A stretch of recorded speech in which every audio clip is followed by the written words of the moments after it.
नमस्कार, मैं नवल किशोर न्यूरोथेरेपिस्ट और आप जानना ही चाहेंगे कि हम नाभि नली और कोड़ी को कैसे चेक करते हैं, क्योंकि आज ये समस्या युवाओं को बहुत तेजी से ग्रसित कर रही है। यानी कि युवा वर्ग बहुत तेजी से इससे पीड़ित है। नाभि की समस्या हो, नले की समस्या हो, कोड़ी की समस्या हो, इसको देखते कैसे हैं, जानते कैसे हैं, पहचानते कैसे हैं, इसको इस वीडियो में बताऊंगा। नेक्स्ट वीडियो को जरूर देखें क्योंकि मैं उसमें उसका समाधान भी बताऊंगा। तो आइए देखते हैं कि हम नाभि नले और कोड़ी को चेक कैसे करते हैं। सबसे पहले जब भी किसी भी व्यक्ति को आप नाभि नले और कोड़ी चेक कर रहे हैं, वो खाली पेट होना चाहिए। खाली पेट का मतलब 8 से 10 घंटे की फास्टिंग होनी चाहिए।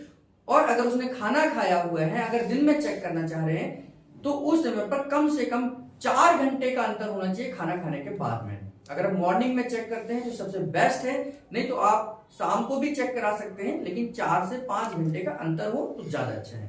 और 8 घंटे का अंतर है तो फास्टिंग ही कहलाएगी।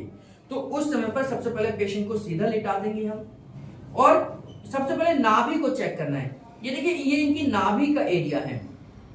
नाभि का एरिया है। आप सारी उंगलियों को मिलाकर नाभि के ऊपर रख लीजिए और आप इनकी नाभि के ऊपर धड़कन को सुनने का कोशिश करिए। फील करिए कि इनकी नाभि के ऊपर ही एक ढुक ढुक ढुक ढुक ढुक ढुक की आवाज आ रही है, वाइब्रेशन हो रहा है। अगर नाभि की धड़कन नाभि के ऊपर ही है तो आपकी नाभि बिल्कुल ठीक है। अगर नाभि की धड़कन ऊपर और नीचे या दाएं बाएं है तो आप चेक कर सकते हैं दाएं बाएं कहां पर है, लेकिन नाभि को आपने चेक करना है। सबसे पहले नाभि की धड़कन आपकी नाभि के ऊपर ही होनी चाहिए। तो नाभि को चेक करने का तरीका है, सबसे सिंपल तरीका है। वैसे तो बहुत सारे लोग पैरों को भी चेक करते हैं, पैर के अंगूठों को चेक करते हैं, बहुत सारे लोग निप्पल से चेक करते हैं।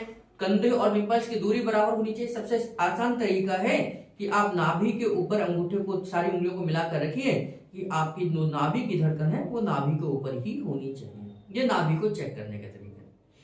अगर आपकी नाभि की धड़कन ऊपर ही है तो नाभि बिल्कुल ठीक है, आपको घबराने की कोई जरूरत नहीं है। आपकी कुछ और समस्या है जिससे आप और परेशान हैं।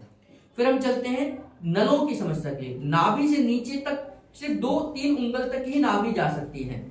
इससे नीचे और इसके साइड में ये जो पार्ट है, ये पेल्विक बोन है।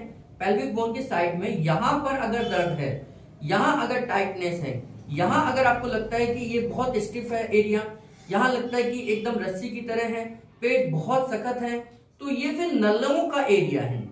नलों का एरिया मतलब कि ये हमारी स्मॉल इंटेस्टाइन का एरिया है। हमारी स्मॉल इंटेस्टाइन लगभग 20 फीट लंबी होती है। 20 फीट लंबी होती है और 20 फीट लंबी इंटेस्टाइन हमारे इतने हिस्से में रखी हुई है। यानी कि वो इस तरीके से पास ओवरफोल्डिंग है कि उसकी मूवमेंट को हम जज नहीं कर सकते। लेकिन जब वो अपना काम नहीं कर पाती है तो वो स्टिफनेस पैदा करती है, यानी कि वो स्टिफ हो जाती है, और वही स्टिफनेस आपकी नलों की समस्या बन जाती है। जब उसके अंदर खून का दौरा कम हो जाए, मोशन इकट्ठा होना शुरू हो जाए, तो यहां से फिर आपको दर्द आना शुरू हो जाता है। इन 2 हिस्सों में, जहां आप ये देख पा रहे होंगे, इन हिस्सों में सबसे ज्यादा स्टिफनेस, दर्द और बेचैनी होती है।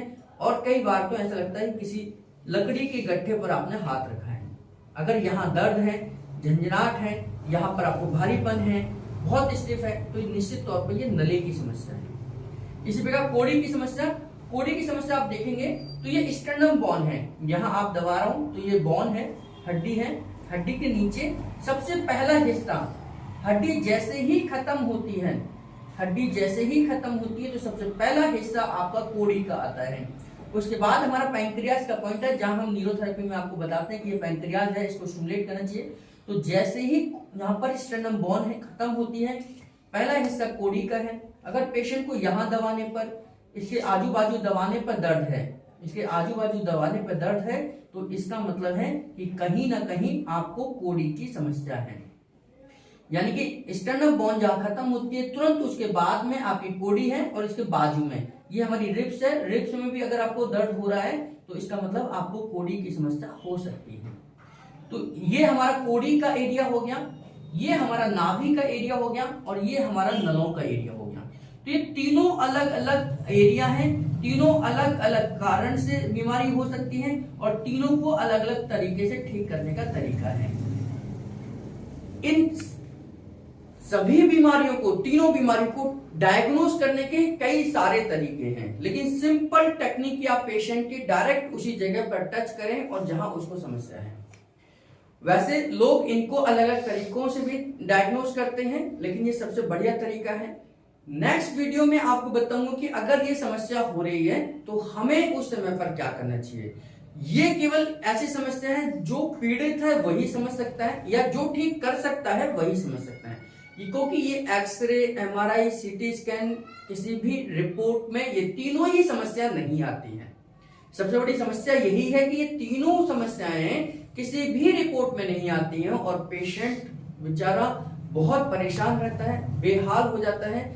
क्योंकि जब भी वो टेस्ट कराता है तो कुछ गैस्ट्रिक रीजन, अल्सर की समस्या, कोलाइटिस की समस्या, आईबीएस की समस्या से इसको नजरअंदाज कर दिया जाता है। तो नेक्स्ट वीडियो में आपको बताऊंगा कि हम इनको कैसे ठीक कर सकते हैं। धन्यवाद।